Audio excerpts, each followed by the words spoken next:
Salut tout le monde, c'est Corentin et aujourd'hui pour After Radio, on se retrouve pour le premier podcast de ma série Histoire de marque. Si vous ne savez pas encore en quoi consiste cette série, je vous invite à aller regarder l'épisode 0, qui est un épisode d'explication. Aujourd'hui on va parler de la boisson la plus connue sur la planète avec plus d'1,5 milliard de boissons vendues chaque jour.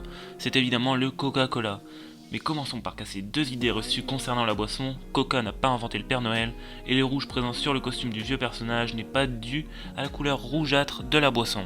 Ceci étant dit, on commence. John Pemberton étudiait la botanique pour devenir pharmacien.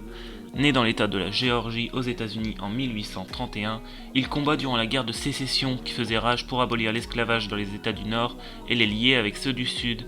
Lors de la bataille de Columbus en avril 1865, Pemberton reçoit un coup de sabre dans la poitrine. La blessure est importante et pour soulager la douleur, les médecins lui prescrivent de la morphine, qui est surtout et avant tout une drogue. Il y devient extrêmement accro et cherche un remède pour lui permettre de combattre son addiction. Il utilise ses connaissances en pharmacie et en 1885, il crée une boisson à base de vin français et de feuilles de coca péruvien. Mais ces dernières sont issues d'une plante dont le principal actif est la cocaïne.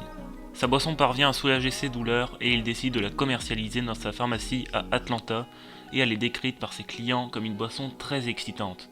En 1886, la ville d'Atlanta interdit la vente d'alcool. On appelle ça la prohibition de 1886. La boisson du pharmacien ne peut donc plus être vendue.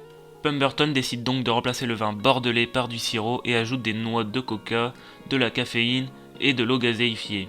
Au lieu de continuer à vendre sa boisson comme médicament, il décide de la vendre comme boisson rafraîchissante. En 1888, ruiné par la drogue et toujours victime de ses addictions, John Pemberton meurt d'un cancer de l'estomac quelques mois après avoir vendu les droits de sa boisson.